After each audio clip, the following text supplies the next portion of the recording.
Hey there, everyone. This is your friend here, Team Rai, back with another podcast. And this podcast, my show, once again, is what's going on in the wrestling world. So let's begin here. It's no secret the missing ingredient for the W these days is top talent. No duh. If you don't know that, then you must live in a Frank cave the last few years. I'm just giving everyone a hard time. Don't take me so seriously. Okay, let me continue here. Exhibit A is Curtis Axel, who came on board and beat Triple H again. The future Hall of Famer. I just add that about the future Hall of Famer stuff. And John Cena on Raw before becoming the Intercontinental Championship on his first month. The choosing for the W are clear, developing new talent, and hope to get lucky or taken stars from other promotions. Unfortunately, the develop talent route doesn't guarantee any results. That is darn true. Now it makes me mad. Like Kofi Kingston, Jack Swagger. I know, former world champion Jack Swagger was Money in the Bank 2010, and after that it all went downhill for him. I don't know why. It makes me mad, but it's what it is. Speaking of Jack Swagger, where I left off here. If you guys know why I said it, because I'm reading an article to my viewers like I usually do. Okay, developing talent roster doesn't guarantee any results. Yours could be event and process future stars. Okay, Jack Swagger, like I said a few minutes ago, Sin Cara. Now, speaking of Sin Cara, he's always freaking hurt. Plus, they have like an action figure that he's like an arm cast.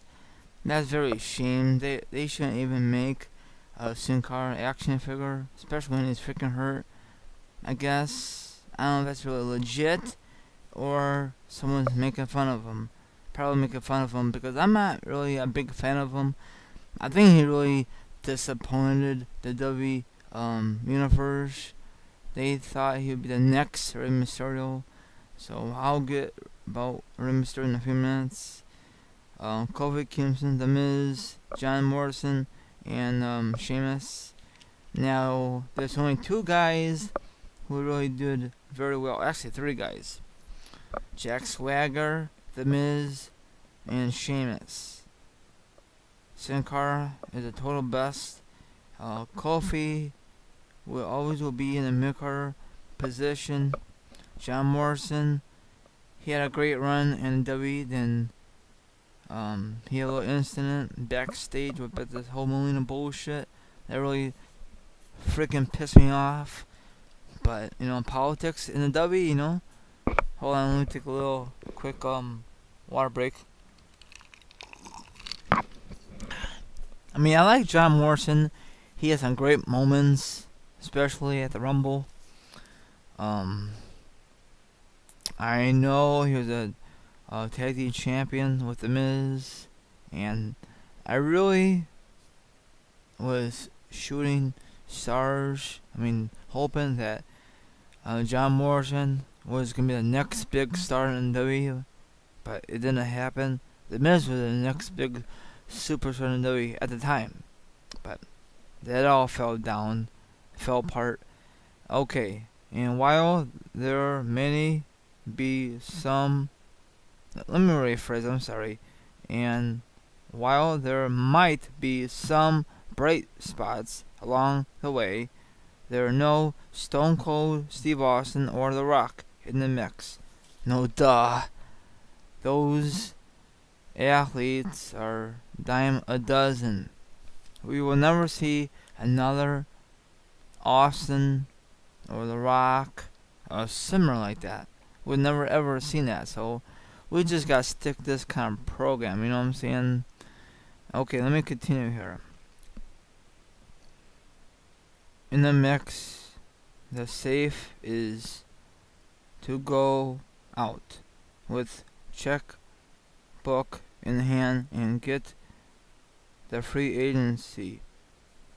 That is damn true. That means that we should spend money on a free agency. Let me rephrase that.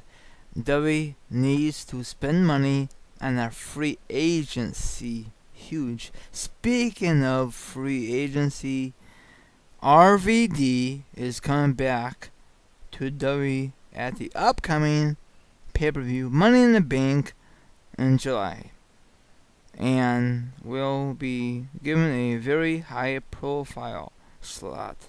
It's double benefit for the W, which acquire a star and send a very clear message to the rest of the TNA roster that the grass is indeed greener on the other side. That's awesome, isn't it? Now, I know a lot of people, especially whoever loves the W, does not think Stinger would jump ship to W for one night only. I agree with them.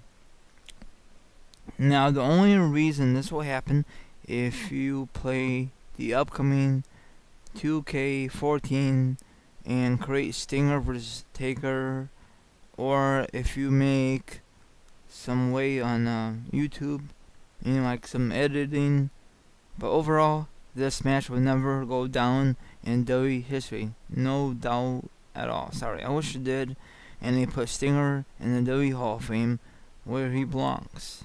I mean, don't get me wrong. When they introduce him into the TNA Hall of Fame, that's great.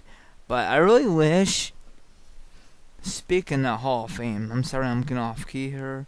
Instead of Kurt Angle, they should put Jeff Jarrett.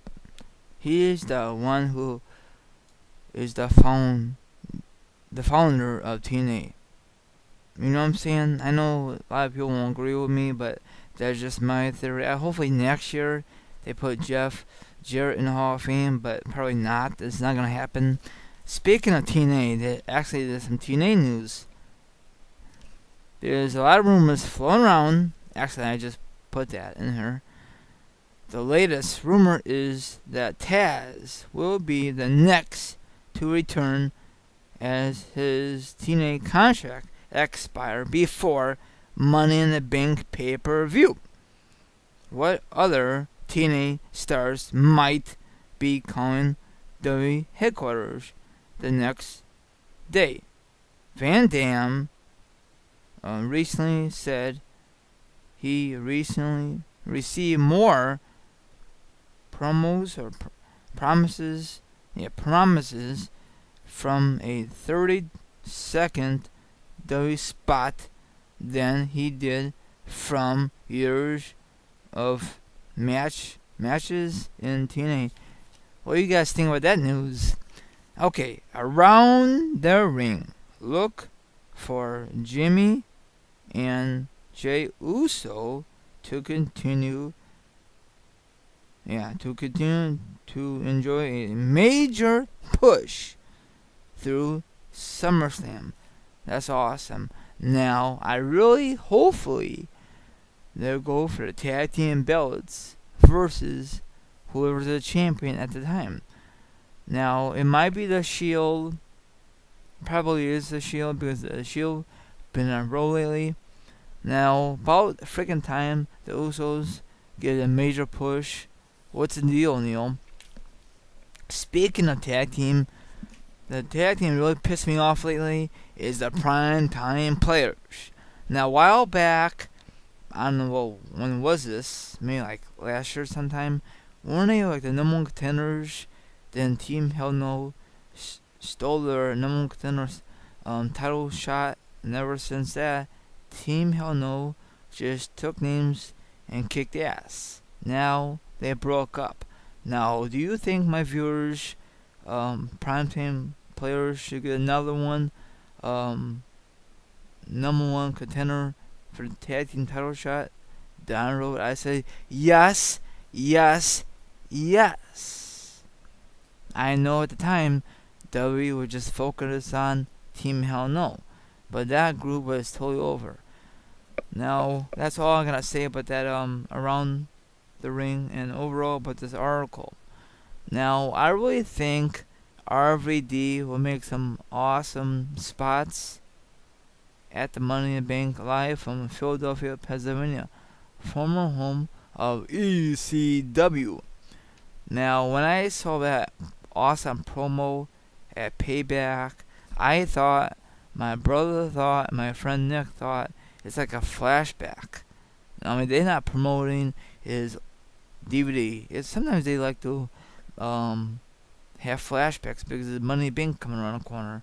But we're all wrong, and oh well, it's all good in the hood.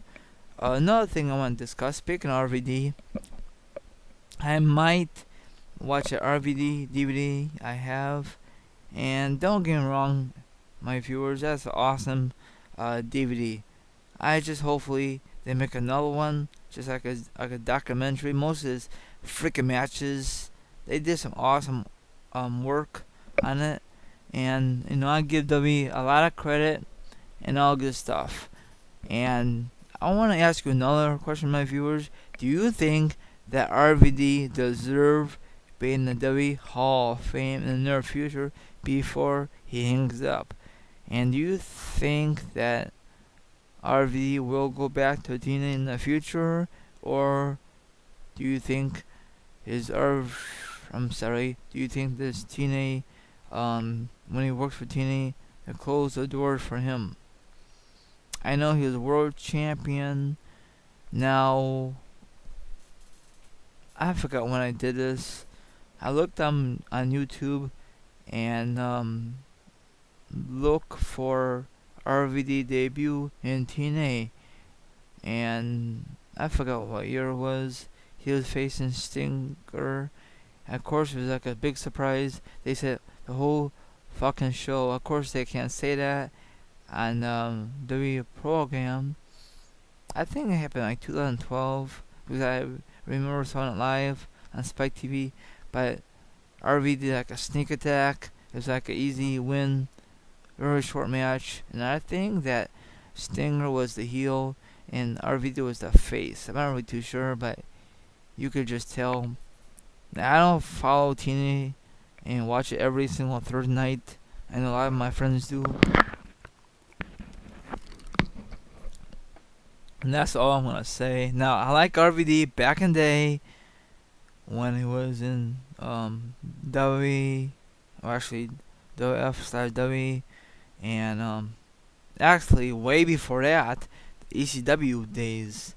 I saw like a promo who was cutting the ring when he broke his freaking leg. I had no idea what promotion was that back in the day, and then I thought of it. It was ECW. It was on TNT way before W got their hands on the company. Or actually, their station, before they went back to USA. And I think it's on that RVD DVD, the promos, and that was good shit. I don't know where's it at in my room, but maybe one day I'll do a review on it. Maybe like an audio version if you like to get my quick thoughts on it. I'm not gonna show you on video because everyone seen it already or seen a review. I like RVD. He's a great performer. I know he's getting old and he's not gonna have that kind of spunk anymore, but we'll find out at the Money Bank pay-per-view. Now, another thing before I end this podcast, is anyone out there going to Money Bank Live for Philadelphia, Pennsylvania. Now I went to Money Bank in 2011 in Chicago. That place went nuts when Punk came out versus John Cena. That was a hell of a match, and that was the summer of Punk. And they had another great match at SummerSlam 2011. Speaking of Punk, now you guys could tell, ladies and gentlemen, or you could be blind or live in a freaking cave. Don't worry, I'm not taking this seriously. That this match will go down at SummerSlam 2011. I'm sorry, 2013. Brock versus CM Punk. You guys could tell how this is the storyline ever since what happened at Payback when almost Paul Heyman screwed CM Punk, but thank God it didn't happen because it'd be too obvious. But I like how this is going. And another thing is, Paul Heyman, excuse me, Paul Heyman said a while back that he would really like to see CM Punk and Brock Lesnar as a tag team. Would you like to see that, my viewers? Hell to no, not me, because who will face CM Punk and Brock Lesnar? There's no one else as a tag team. So thank God they did not go in that direction, because if they went in that direction, that'd be the most dominant tag team in this decade. Now another thing I want to discuss, sorry I'm just doing rambling discussions right about now, is about Kurt Axel. Now I know a lot of people were very, very disappointed and probably pissed off that Kurt Axel is a new Intercontinental Champion. I mean, he did the youngest Intercontinental Champion in his family, third generation superstar. I'll give you props. It was a great match at Payback, and I cannot wait to pick that one up. I don't think it'll be on Blu-ray because they didn't mention it on WWE News. Probably most likely be on freaking DVD. I mean, I don't mind DVD, but I prefer Blu-ray. Now, the thing I don't understand, why the hell are they going with this feud? Ryback versus Y2J. Very stupid feud. Most likely, Ryback should win this freaking match to capitalize what happened at Payback versus John Cena at the 3 stages of hell.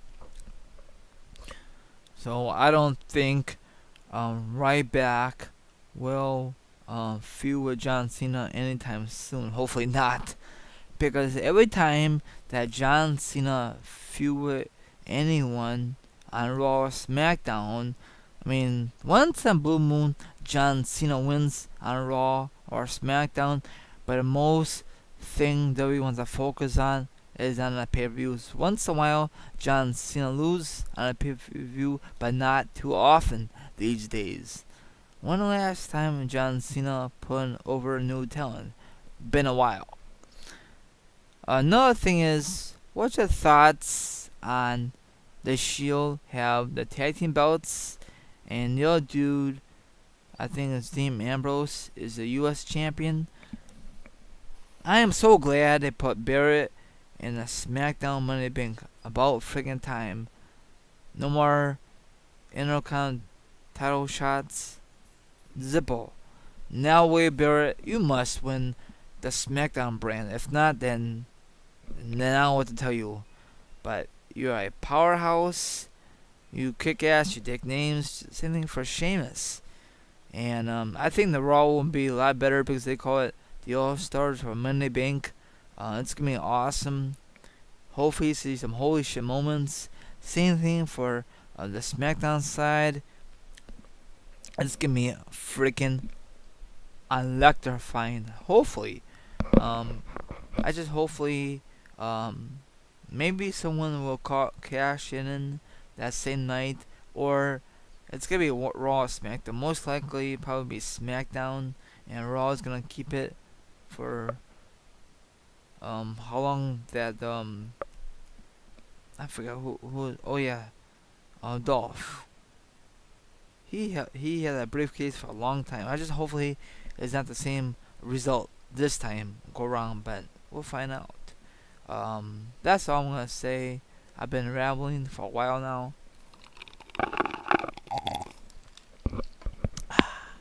This weather been sucking so far. I have not been a pool at all.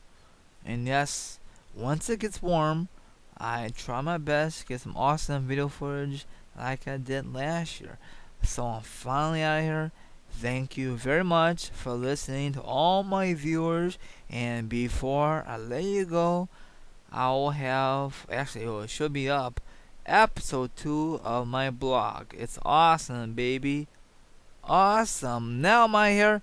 Take care, spec care, and thank you very much, my viewers, for listening. And I see you, ladies and gentlemen, next episode of What is Going On in the Wrestling World. Sign off from the Chosen One. Goodbye.